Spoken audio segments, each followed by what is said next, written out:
Zyme, جس کا رنگ گورا تھا، گہرے پیلے رنگ کے کلف لگے کرتے میں ملبوس تھا۔ اس کی آنکھوں میں کالا سرما اس طرح لگا تھا جیسے کسی پرانی فلم کا گبرو جوان ہو، اور اس کی کلائیوں میں بندھی کالی ڈوریاں اس کے ہاتھ کی سفیدی پر نمایاں ہو رہی تھیں۔ اوہ مائی گاڈ! زائم، یہ تمہیں کیا ہوا ہے؟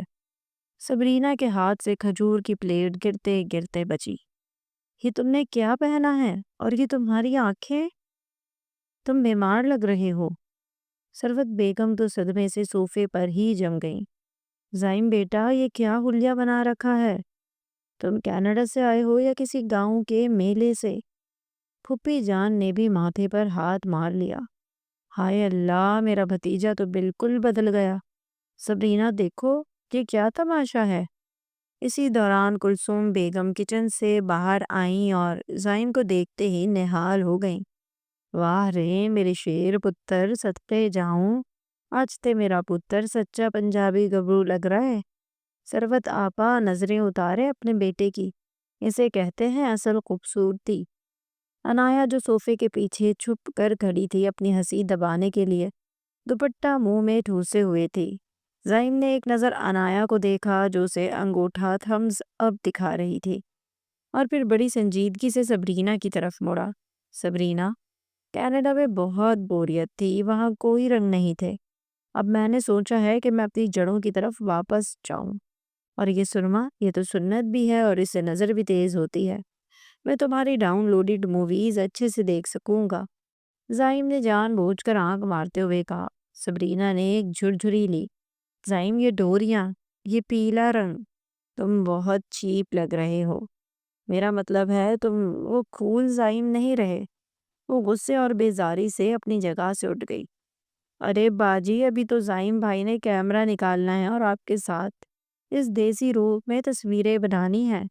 انایا نے پاس سے گزرتے ہوئے چٹکی لی۔ سبرینا نے غصے سے انایا کو گھورا اور بغیر کچھ کہے اپنے کمرے کی طرف چلی گئی۔ اسے تو جیسے ہارٹ اٹیک ہی ہو گیا تھا۔ جب اذان ہوئی اور سب نے افطار کیا تو زائم انایا کے قریب آیا جو بڑے مزے سے پکوڑے کھا رہی تھی۔ خوش ہو اب؟ زائم نے دبی آواز میں پوچھا۔ سبرینا نے پورے افطار تک میری طرف دیکھا نہیں، جیسے میں کوئی بھوت ہوں اور یہ سرما میری آنکھوں میں چبھ رہا ہے۔ انایا نے ایک ٹھنڈا گھونٹ شربت کا بھرا اور مسکرا کر بولی، مشن کامیاب زائم بھائی۔ دیکھا، نفاست والی سبرینا باجی 1 منٹ میں 9 2 11 ہو گئیں۔ اب کم از کم وہ آپ کو موویز دکھانے کے بہانے تنگ نہیں کریں گی۔ زائم نے اپنی کلائی کی ڈوریوں کو دیکھا اور پھر انایا کی طرف۔ لیکن ماما اب مجھے نہیں چھوڑیں گی۔ وہ کہہ رہی ہیں کہ عید سے پہلے ہی وہ مجھے واپس لے جائیں گی۔ وہ جو اپنی ماں کے ساتھ عید کرنے کی غرض سے آیا تھا، اسے یقین ہو چلا تھا کہ اس کی ماں اسے رمضانوں میں ہی واپس لے جائے گی۔ ظاہر سی بات ہے، تائیں امی کو آپ کو ایسے حلیے میں دیکھ کر اٹیک تو آنا ہی تھا، لیکن آپ اس پیلے کرتے میں اتنے بھی برے نہیں لگ رہے۔ انایا نے اچانک سنجیدگی سے کہا اور پھر فوراً ہی ہنستے ہوئے بھاگ گئی۔ خاص طور پر وہ سرما آپ کو بالکل پنجابی ولن بنا رہا ہے۔ اس نے دور سے بات پوری کی تھی اور پھر چھلانگ مار کر اپنے کمرے میں غائب ہو گئی تھی۔ افطار کے بعد لاؤنج میں خاموشی تو تھی، مگر یہ وہ خاموشی تھی جو کسی بڑے طوفان سے پہلے ہوتی ہے۔ ثروت بیگم اپنے کمرے میں چلی گئی تھیں اور ان کے سر درد کی خبر پورے گھر میں پھیل چکی تھی۔ زائم جو اب تک اس پیلے کرتے اور سرمے کی قید میں تھا، بیچارگی سے آئینے میں خود کو دیکھ رہا تھا۔ یہ سرما نکل کیوں نہیں رہا؟ اس نے رگڑتے ہوئے خود سے سوال کیا جب پیچھے سے انایا کے قہقہے کی آواز آئی۔ زائم بھائی، اصلی لاہوری سرما ہے، اتنی جلدی پیچھا نہیں چھوڑے گا، اب تو آپ کو اس ڈراؤنے روپ میں سونا پڑے گا۔ انایا ہاتھ میں چائے کی ٹرے لیے اندر داخل ہوئی۔ تمہاری وجہ سے ماما ناراض ہو گئی ہیں انایا۔ زائم نے مڑ کر اسے سنجیدگی سے دیکھا۔ وہ واقعی مجھے واپس لے جانے کی باتیں کر رہی ہیں۔ انایا نے چائے کا کپ میز پر رکھا اور تھوڑی سنجیدہ ہو گئی۔ وہ صرف غصے میں کہہ رہی ہیں۔ آپ کو کیا لگتا ہے وہ کلثوم امی اور دادی جان کو چھوڑ کر اتنی جلدی چلے جائیں گی؟ اور ویسے بھی سبرینا باجی کا جو بھوت اترا ہے اس کا کریڈٹ تو مجھے دے دیں۔ رات کے 12:30 بج رہے تھے۔ تراویح کے بعد پورا گھرانہ اپنے اپنے کمروں میں جا چکا تھا، مگر زائم کے کمرے کی لائٹ ابھی تک جل رہی تھی۔ وہ آئینے کے سامنے کھڑا بڑی مشکل سے اپنی آنکھوں سے وہ ضدی سرما صاف کرنے کی کوشش ہی کیے جا رہا تھا کہ اچانک دروازہ ایک جھٹکے سے کھلا۔ ثروت بیگم اپنے مخصوص رعب دار انداز میں ہاتھ باندھے دروازے پر کھڑی تھی۔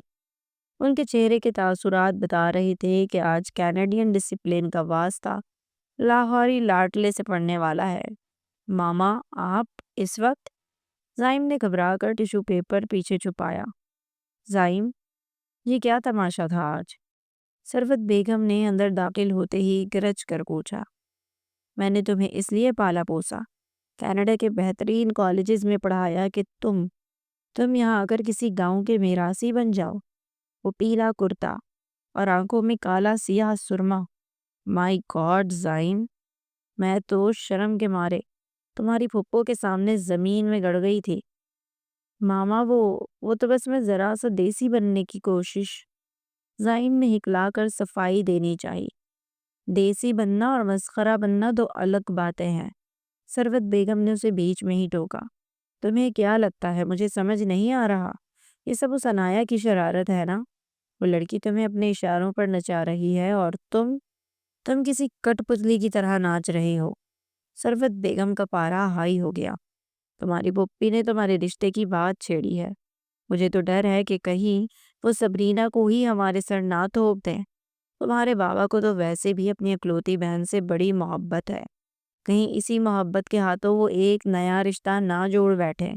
میں آج ہی تمہاری واپسی کی ٹکٹ کنفرم کروا رہی ہوں۔ ہم یہ عید یہاں نہیں کریں گے۔ مجھے نہیں چاہیے ایسا محبتوں کا آشیانہ جہاں میرا بیٹا اپنی کلاس ہی بھول جائے۔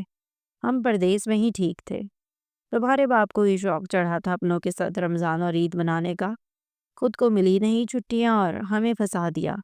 ان کے آنے تک تو کہیں یہ لوگ تمہارا نکاح ہی نہ پڑھوا دیں، اور اس سبرینا کے ساتھ اس سے پہلے ہی ہم واپس چلتے ہیں۔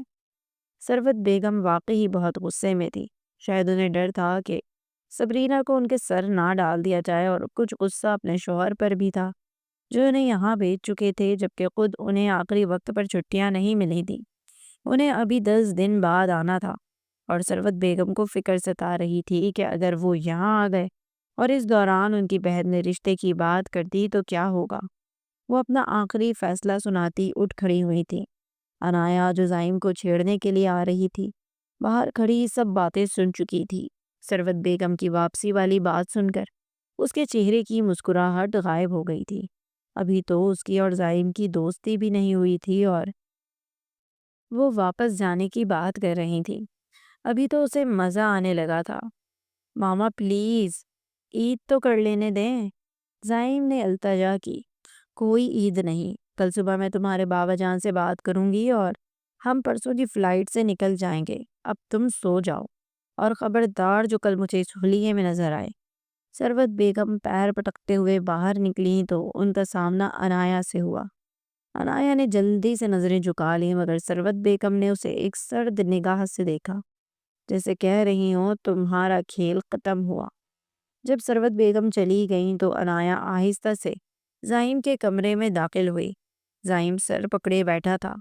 زائم بھائی، عنایا کی آواز میں اس بار شرارت نہیں بلکہ تھوڑی سی ندامت تھی۔ زائم نے سر اٹھا کر اسے دیکھا۔ دیکھ لیا عنایا، ماما واقعی سیریس ہیں، وہ مجھے لے جائیں گی۔ عنایا خاموش کھڑی اپنی انگلیوں کو مروڑتی رہی۔ اسے پہلی بار احساس ہوا کہ اس کے مذاق کا نتیجہ اتنا سنگین نکلے گا، لیکن وہ ہار ماننے والی نہیں تھی۔ اس کے پاس ہمیشہ ہی ہر مسئلے کا کوئی حل موجود ہوتا تھا، اور اب بھی بس اسے وہی حل تلاش کرنا تھا۔ عنایا زائم کے کمرے سے نکلی تو اس کا دماغ کسی سپر کمپیوٹر کی طرح چل رہا تھا۔ تائی امی کو سبرینا سے بچنا ہے، اور زائم بھائی کو یہاں رکنا ہے، اور مجھے تو ابھی ان کینیڈین بابو کو بہت کچھ سکھانا ہے۔ اس نے سوچا اور ایک پراسرار مسکراہٹ کے ساتھ اپنے کمرے کی طرف بڑھ گئی۔ اگلی صبح سحری کا وقت ہوا تو گھر میں ایک عجیب سی خاموشی تھی۔ ثروت بیگم نے پہلے ہی اپنا بیگ پیک کرنا شروع کر دیا تھا، جس کی خبر کلثوم بیگم تک پہنچ چکی تھی۔ کلثوم بیگم کا تو منہ ہی اتر گیا تھا۔ ثروت آپا، یہ کیا سن رہی ہوں میں؟ ابھی تو عید کے کپڑے سلنے کے لیے گئے ہیں اور آپ واپسی کی باتیں کر رہی ہیں۔ کلثوم بیگم نے سحری کے دسترخوان پر پراٹھا رکھتے ہوئے بھرائی ہوئی آواز میں کہا۔ ثروت بیگم نے سپاٹ لہجے میں جواب دیا، کلثوم، بس زائم کے بابا کا فون آیا تھا، وہاں کچھ ضروری کام نکل آیا ہے، ہمیں جانا ہی ہوگا۔ زائم نے خاموشی سے عنایا کی طرف دیکھا جو بڑے اطمینان سے دہی کھا رہی تھی۔ اسے سمجھ نہیں آ رہا تھا کہ عنایا اتنی پرسکون کیسے ہے۔ ویسے تائی امی، عنایا نے اچانک خاموشی توڑی، ابھی میں پھپھی جان کے کمرے کے پاس سے گزر رہی تھی۔ وہ صبرینہ باجی سے کہہ رہی تھیں کہ کل جب فرجاد بھائی کا فون آئے گا تو وہ زائم بھائی کے رشتے کی بات پکی کر لیں گی۔ یہ سنتے ہی ثروت بیگم کے ہاتھ سے چائے کا کپ چھوٹتے چھوٹتے بچا۔ کیا یہ انہوں نے تم سے کہا؟ مجھ سے نہیں تائی امی، وہ تو آپس میں مشورہ کر رہی تھیں کہ فرجاد بھائی اپنی بہن کی بات کبھی نہیں ٹالیں گے۔ عنایا نے بڑی معصومیت سے جھوٹ بولا، حالانکہ اسے پتا تھا کہ یہی وہ دکھتی رگ ہے جسے چھیڑنے سے ثروت بیگم کے قدم رک جائیں گے۔ پتا ہے ان کا تو ارادہ ہے کہ وہ اس بار صبرینہ کو آپ کے ساتھ ہی رخصت کریں گی۔ ثروت بیگم کا چہرہ غصے سے سرخ ہو گیا۔ اچھا، تو یہ چال چلی جا رہی ہے، صبرینہ کو میرے ساتھ کینیڈا بھیجنے کا پلان ہے۔ انہوں نے زائم کی طرف دیکھا جو خود بھی حیران تھا کہ عنایا یہ کیا نیا شوشہ چھوڑ رہی ہے۔ بھائی جان، اگر آپ تایا جان سے لڑ جھگڑ کر اس طرح واپس جائیں گی تو معاملہ خراب ہو جائے گا۔ بہتر یہی ہے کہ یہیں رک کر پھپھو اور صبرینہ کا دماغ ٹھیک کر دیں۔ عنایا کی بات جیسے ثروت بیگم کو سمجھ آ گئی تھی، کیونکہ پچھلی رات شوہر سے ان کا کافی جھگڑا بھی ہوا تھا۔ فرجاد صاحب ہرگز بھی اس بات کے حق میں نہیں تھے کہ ان کی بیوی یوں چند دنوں میں ہی واپس لوٹ آئے، وہ تو خود آنے کی تیاری کر رہے تھے۔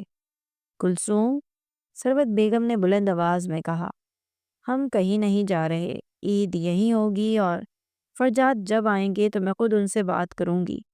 سکینہ پھپھو جو ابھی ابھی دسترخوان پر آئی تھی یہ سن کر خوش ہو گئیں۔ ارے واہ ثروت، یہ ہوئی نا بات، میں تو پہلے ہی کہہ رہی تھی کہ عید کا مزہ اپنوں میں ہی ہے۔ انہیں کیا پتا تھا کہ ثروت بیگم کا یہ فیصلہ انہی کے مبینہ پلان کو ناکام بنانے کے لیے ہے۔ سحری ختم ہوئی تو زائم نے کچن کے پاس عنایا کو روک لیا۔ عنایا، یہ تم نے کیا کیا؟ سکینہ پھپھی نے تو ایسی کوئی بات نہیں کی تھی، میں ان کے کمرے کے پاس ہی تھا۔ عنایا نے شرارت سے آنکھ ماری۔ زائم بھائی، لوہے کو لوہا کاٹتا ہے اور ڈر کو ڈر۔ تائی امی کو واپس جانے سے روکنے کا اس سے بہتر کوئی طریقہ نہیں تھا۔ اب آپ آرام سے عید کی تیاری کریں، صبرینہ باجی کا علاج میں خود کر لوں گی۔ زائم دنگ رہ گیا کہ تم کیا کر رہی ہو لڑکی، تم نے اب نئی مصیبت کھڑی کر دی ہے۔ اسے سمجھ نہیں آ رہا تھا کہ وہ عنایا کا کیا کرے۔ ثروت بیگم نے اگرچہ رکنے کا فیصلہ کر لیا تھا مگر ان کے دل میں ابھی تک دھک دھک لگی ہوئی تھی کہ کہیں عنایا کی کہی ہوئی بات سچ نہ ہو جائے۔ انہوں نے فوراً کینیڈا فون ملایا۔ فرجاد، میں نے فلائٹ کینسل کر دی ہے، ثروت بیگم نے لہجے میں نرمی لاتے ہوئے کہا۔ دوسری طرف سے فرجاد صاحب کی حیران کن آواز آئی، ارے ثروت، ابھی کل تو تم کہہ رہی تھیں کہ زائم کا حلیہ بگڑ گیا ہے، تم واپس آ رہی ہو، اب اچانک کیا ہو گیا؟ کچھ نہیں ہوا، بس میرا دل بدل گیا ہے۔ آپ بھی تو خفا تھے نا اس بات پر کہ میں یوں اچانک واپس آ رہی ہوں، کہیں آپ کے ابا حضور برا نہ مان جائیں۔ اب بس یہ بتائیں کہ آپ کب آ رہے ہیں، اور خبردار جو اپنے تنہا کوئی بھی فیصلہ کیا، بس آپ یہاں آئیں، پھر ہم بیٹھ کر ہی بات کریں گے۔ وہ اپنے ہی روح میں بولتی چلی گئی تھیں اور فرجاد صاحب ہکا بکا رہ گئے تھے کہ ان کی بیوی کس فیصلے کی بات کر رہی ہے۔ میں 20ویں روزے تک پہنچ جاؤں گا۔ ثروت بیگم نے فون بند کیا اور ایک گہرا سانس لیا۔ انہیں سکون تو ملا مگر اب انہیں زائم کو صبرینہ سے بچانے کے لیے اسے اپنے قبضے میں رکھنا تھا۔ ان کے رکنے کی خبر پر گھر بھر میں پھر سے خوشی کی لہر دوڑ گئی تھی۔ دوپہر کے وقت صبرینہ نے زائم کو لاؤنج میں تنہا پایا۔ زائم، مامی کہہ رہی تھی کہ آج آپ اور انایا بازار جا رہے ہیں کچھ ضروری سامان لینے۔ کیا میں بھی ساتھ چل سکتی ہوں؟ مجھے بھی کپڑوں کے نیو ڈیزائنز دیکھنے ہیں۔ زائم ابھی کچھ کہتا کہ اس سے پہلے پیچھے سے انایا نمودار ہوئی۔ ضرور باجی، کیوں نہیں؟ بلکہ زائم بھائی تو چاہ رہے تھے کہ آپ ساتھ چلیں تاکہ آپ ان کو لاہور کی اصل گرمی اور انارکلی کی رش والی گلیاں دکھا سکیں۔ زائم نے گھبرا کر انایا کو دیکھا۔ وہ تو بازار جانے کا سوچ بھی نہیں رہا تھا، مگر انایا نے اسے اشارے سے خاموش کروا دیا۔ انارکلی بازار میں دل دھڑنے کی جگہ نہیں تھی۔ شدید گرمی، لوگوں کا ہجوم اور چنگچی رکشوں کا شور۔ سبرینا جو اپنے قیمتی جوتے اور میک اپ سنبھالے کھڑی تھی، 5 منٹ میں ہی گرمی سے پگھلنے لگی۔ اوہ مائی گاڈ زائم، یہاں اتنی اسمیل اور اتنا شور کیوں ہے؟ سبرینا نے اپنی ناک پر ٹیشو پیپر رکھ لیا تھا۔ وہ کراچی سے آئی تھی، لیکن کینیڈا سے آئے زائم کو بھی اس نے نخرے کے معاملے میں پیچھے چھوڑ دیا تھا۔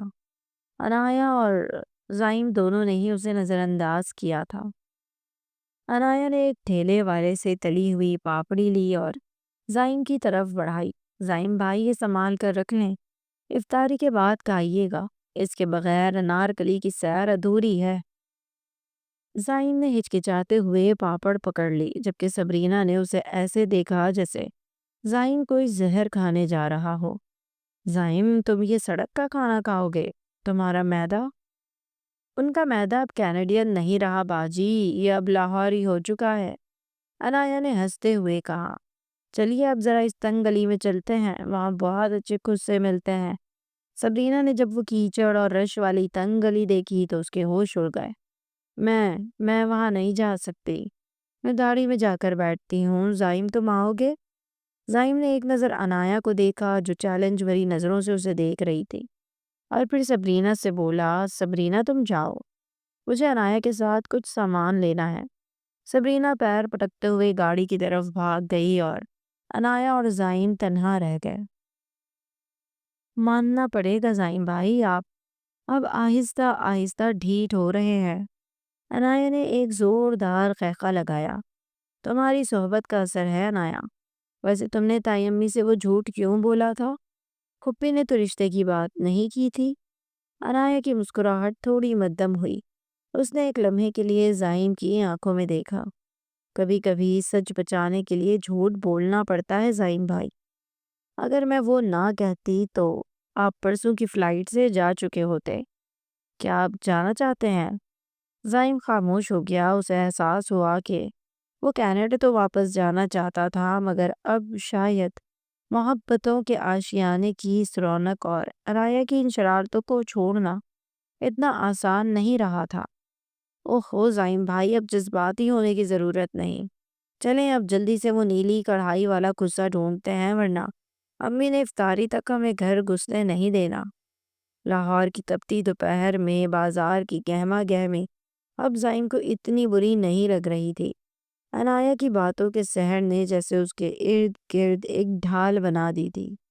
وہ دونوں جب ڈھیر سارے شاپنگ بیگز کے ساتھ گاڑی تک پہنچے تو سبرینا کا چہرہ غصے سے تپ رہا تھا۔ تم دونوں کو ڈھیر سارا سامان لینا تھا یا پورے لاہور کی خاک چھاننی تھی؟ سبرینا نے اے سی کی فل اسپیڈ کے باوجود اپنے دوپٹے سے ہوا جھلتے ہوئے کہا۔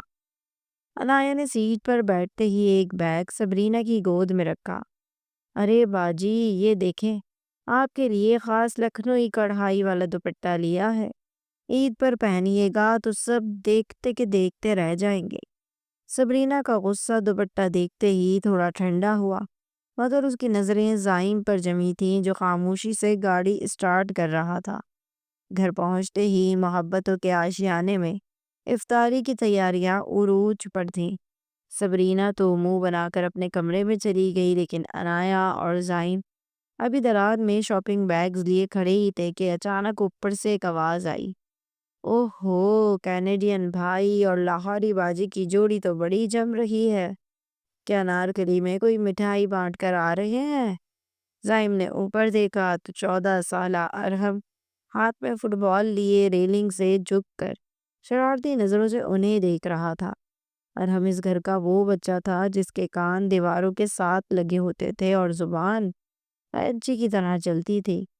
ارحم نیچے آؤ اور یہ سامان اٹھاؤ، ورنہ شہر میں دہی نہیں ملے گی تمہیں، انایا نے آنکھیں دکھا کر اسے دھمکایا۔ ارحم سیڑھیوں سے اچھلتا ہوا نیچے آیا اور زائم کے پاس آ کر رک گیا۔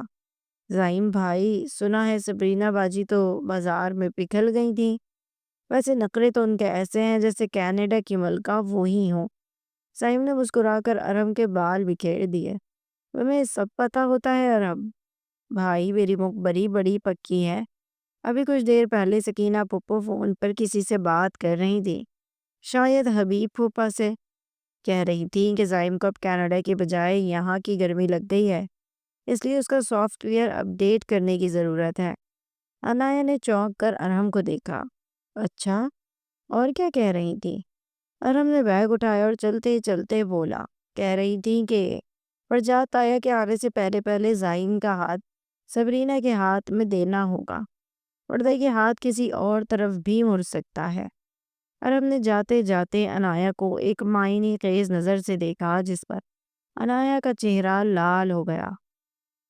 انایا نے اس کی کمر پر ایک زوردار ہاتھ رسید کیا تھا۔ 1000 بار کہا ہے بڑوں کی باتوں میں مت گھسا کرو، شرم نہیں آتی؟ چھپ چھپ کر پھپھو کی باتیں سنتے ہوئے۔ ارحم نے پلٹ کر اسے غصے سے گھورا تھا اور سارے شاپنگ بیگ وہیں دھر دیے تھے۔ میں نے چھپ چھپ کر باتیں سنی تھیں تو آپ نے بھی تو مجھ سے اگلوا لی، اب جب ساری باتیں پتہ چل گئی ہیں تو میں گنہگار نظر آ رہا ہوں۔ اب اپنے شوہر خود اٹھائیں۔ وہ سب کچھ وہیں چھوڑ کر رفو چکر ہو گیا تھا اور انایا نے زائم سے نظریں چرائی تھیں۔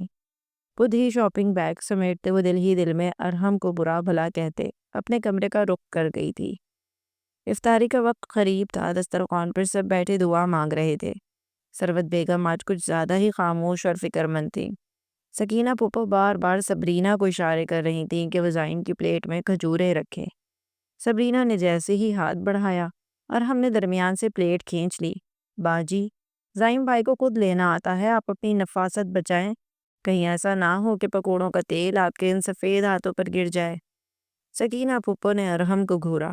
ارحم، تم اپنا کام کرو، بڑوں کے بیچ میں مت بولو۔ پھپھو، میں تو بس احتیاط بتا رہا تھا۔ ویسے زائم بھائی، آج جو بازار میں آپ نے وہ پاپڑی پکڑی تھی، اس کی تصویر میں نے بڑے بابا کو واٹس ایپ کر دی ہے۔ ارحم نے ایک اور دھماکہ کیا۔ زائم نے وہ پاپڑی لا کر ارحم کے حوالے کر دی تھی۔ اسے کیا خبر تھا کہ ارحم یہ حرکت کر گزرے گا۔ ثروت بیگم نے چونک کر دیکھا۔ کیا؟ فرجاد کو تصویر بھیجی؟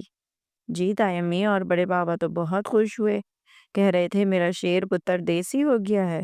انہوں نے تو یہ بھی کہا کہ اب زائم کے لیے کینیڈا سے کوئی رشتہ دیکھنے کی ضرورت نہیں، لاہور کی ہی کوئی دیسی پنجابن ڈھونڈنی پڑے گی۔ پورے دسترخوان پر ایک لمحے کے لیے سناٹا چھا گیا۔ ثروت بیگم کا رنگ بدلا، سکینہ پھپھو کی امیدوں پر اوس پڑ گئی اور انایا نے جلدی سے پانی کا گلاس منہ سے لگا لیا تاکہ اپنی ہنسی اور گھبراہٹ چھپا سکے۔ زائم نے میز کے نیچے سے ارحم کی ٹانگ پر ہلکی سی ٹھوکر ماری، مگر ارحم تو ارحم تھا۔ اس نے اونچی آواز میں کہا، او زائم بھائی، ٹھوکر کیوں مار رہے ہیں؟ کیا میں نے کچھ غلط کہہ دیا؟ دادا جان جو اب تک خاموش تھے زور سے ہنس دیے۔ ارے بھائی، ارحم ٹھیک کہہ رہا ہے، فرجاد کا فون مجھے بھی آیا تھا، وہ تو زائم کی اس تبدیلی پر بہت خوش ہے۔ ثروت بیگم نے بے بسی سے زائم کو دیکھا جو اب شرمندگی سے سر جھکائے بیٹھا تھا۔ انایا کو لگا کہ ارحم نے آج وہ کام کر دیا ہے جو وہ خود نہیں کر پا رہی تھی۔ اب جنگ صرف سبرینا سے نہیں تھی بلکہ ثروت بیگم کے اس خوف سے بھی تھی کہ کہیں زائم واقعی لاہوری ہو کر ان کے ہاتھ سے نہ نکل جائے۔ افطاری کے بعد جب گھر کے مرد تراویح کے لیے مسجد چلے گئے اور ثروت بیگم اپنے سر درد کا بہانہ بنا کر کمرے میں لیٹ گئیں تو سکینہ پھپھو نے سبرینا کا ہاتھ تھاما اور اسے کھینچتی ہوئے اپنے کمرے میں لے گئیں۔ دیکھو سبرینا، بہت ہو گئے تمہارے یہ ولایتی نخرے۔ سکینہ پھپھو نے کمرے کا دروازہ لاک کرتے ہوئے بڑے رعب سے کہا۔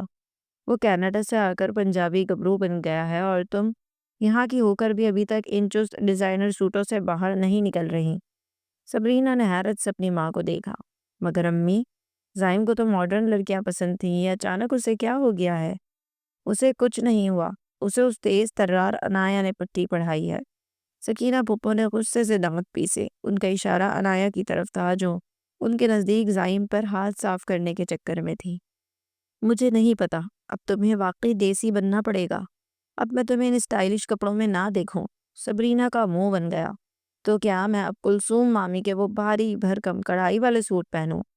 ہاں، میں ابھی بھابھی کے پاس جاتی ہوں اور ان سے ان کے کچھ پرانے مگر روایتی کپڑے مانگتی ہوں۔ وہ تو ویسے بھی پورے پنجابی سٹائل سوٹ پہنتی ہیں، تمہیں ان کا ڈھنگ آ بھی جائے گا، اور فرجاد بھائی کے آنے تک تم پوری گھریلو دیسی بہو لگو گی، تبھی وہ اپنے بیٹے کے لیے تمہیں پسند کریں گے۔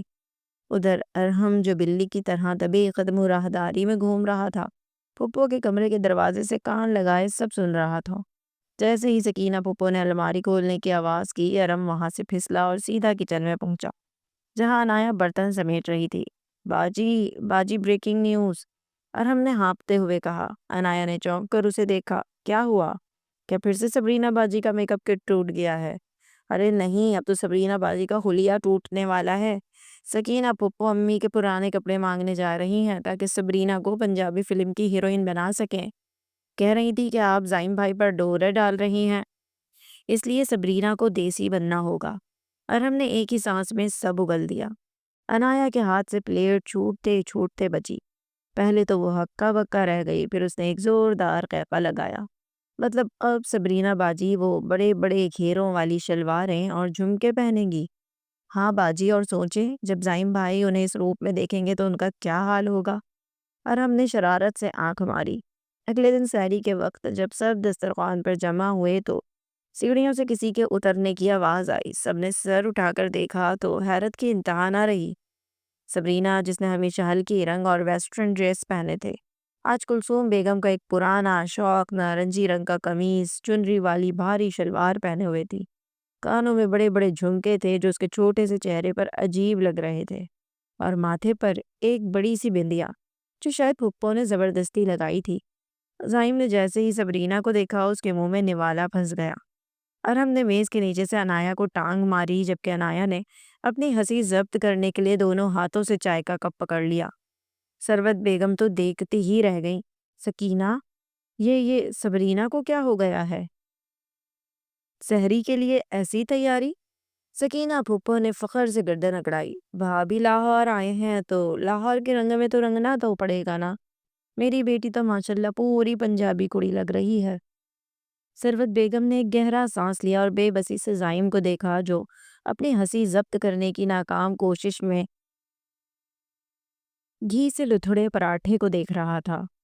ارہم جو ایسے موقعوں کا بھوکا رہتا تھا ایک دم سے بول پڑا۔ پھپھو کڑی تو لگ رہی ہیں، بس یہ پتہ نہیں چل رہا کہ یہ پنجابی کڑی ہے یا بیسن والی پکوڑا کڑی۔ اتنا اورنج رنگ تو ہمارے اسکول کی بس کا بھی نہیں ہوتا۔ ارہم، کلثوم بیگم نے اسے گھورا مگر ان کے اپنے لبوں پر بھی مسکراہٹ تھی۔ سبرینا کا چہرہ غصے سے تمتما اٹھا۔ اسے لگ رہا تھا جیسے وہ کسی اسٹیج ڈرامے کا کردار بن گئی ہے۔ اس نے مدد کے لیے زائم کو دیکھا مگر زائم نے فوراً اپنی نظریں جھکا لی۔ اس کی اپنی ہنسی بے قابو ہو رہی تھی۔